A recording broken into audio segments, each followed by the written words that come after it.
This is the living room, not as sunny as the parlor, but with an impressive fireplace to keep the family warm. The fireplace is the predominant feature in this room and is original to the house. It required a lot of attention during the restoration. Many of the tiles, which Alan thinks were from Germany, were on the floor and in the fireplace, and the massive wood mantel was barely attached to the wall. When the mirror was removed, markings on the back placed the piece in San Francisco, 1894. The entire fireplace had to be removed and totally rebuilt, but this was just one of the restoration projects that took place in this room. Let me introduce my husband, David Sadley, who led the interior restoration to describe the restoration of the pocket doors. There are two sets of pocket doors that allow the living room to be closed off from both the parlor and the dining room. Both are fully functional. However, the panel that slides behind the fireplace was jammed by fireplace bricks that had fallen against it. Repeated openings of this panel resulted in deep scratches in the beautifully figured maple. We took the panel off its tracks and had a wood finishing specialist repair much of the wood, but some new wood had to be purchased and finished to match the original. The work was so expertly done, it is now nearly impossible to tell which sections are new and which are original. Can you spot the repaired damage? The track hardware was also meticulously refurbished so that these pocket doors probably now operate as well as they ever have.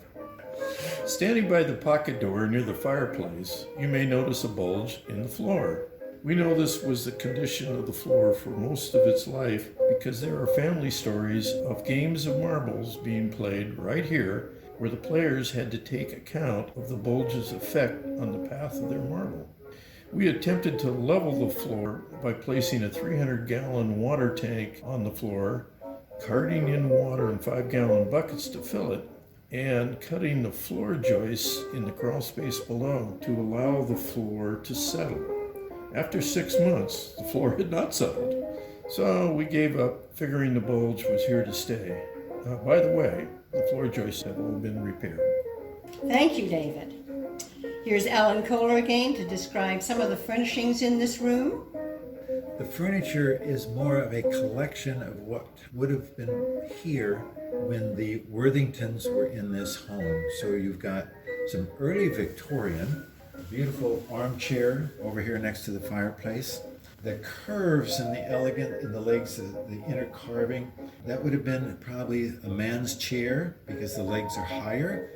The other chair with the red upholstery is a combination of the east leg. It's got teardrops on each side of the back, which are modeled after the teardrop pulls on dresser drawers. It's got beautiful swirls also, but it's more in block form than the chair on the left. And that's the difference between 1860s and 1880s in American furniture design.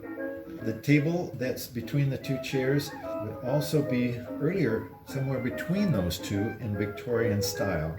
So we have probably an 1870s, 1865 to 70s original period table. The main couch in this room with the grape carved design as this beautiful green velvet is really a classic end of the Victorian era. Certainly not into the Edwardian, but it would have been a heavier design, and again 1860s, 1870s. The wonderful couch that's up against the east wall, they were so popular in the 1920 era, but it's very hard to find a beautiful 3-cushion couch that has that influence that came from Europe and was the European classic design. America picked it up in the late teens, 20s, and early 30s. And these, which were very common, were not taken too seriously when furniture was redesigned, and they're very hard to find. You also have in this room a nice little corner table next to that couch, which falls under a later period of the 1920s, which is the Mission Oak period. But that has some arched legs that bow out and then come down. So that would be very early Mission Oak, probably 1915, 1918. And I'd like to bring out a painting in this room that's on the north wall by the same artist that did the watercolor in the music room, and that's by James Everett Stewart, painted again in 1891 when he was here in the Northwest, called Windy Point Hood Canal. And that painting and the watercolor were gifts of Chapanese Alvord, and we're thankful for that. One other thing I will mention is a cathedral painting on the east wall.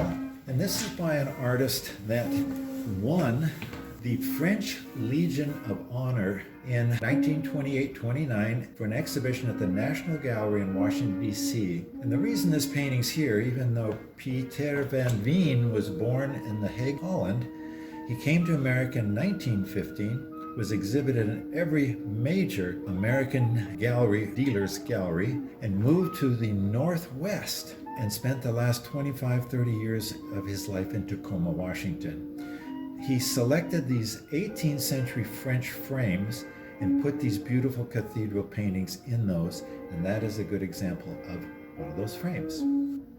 Thank you, Alan. One of the details of this room I'd like to point out is the intricate woodwork on the outside of the doors to the side porch. There's a set of 3 of these doors, 2 right here for the side porch, 1 leading into the kitchen. And it contains distinctive woodwork that are painted with the 4 exterior trim colors. These colors are true to the period, as researched by a professional colorist. Let's move on to the dining room.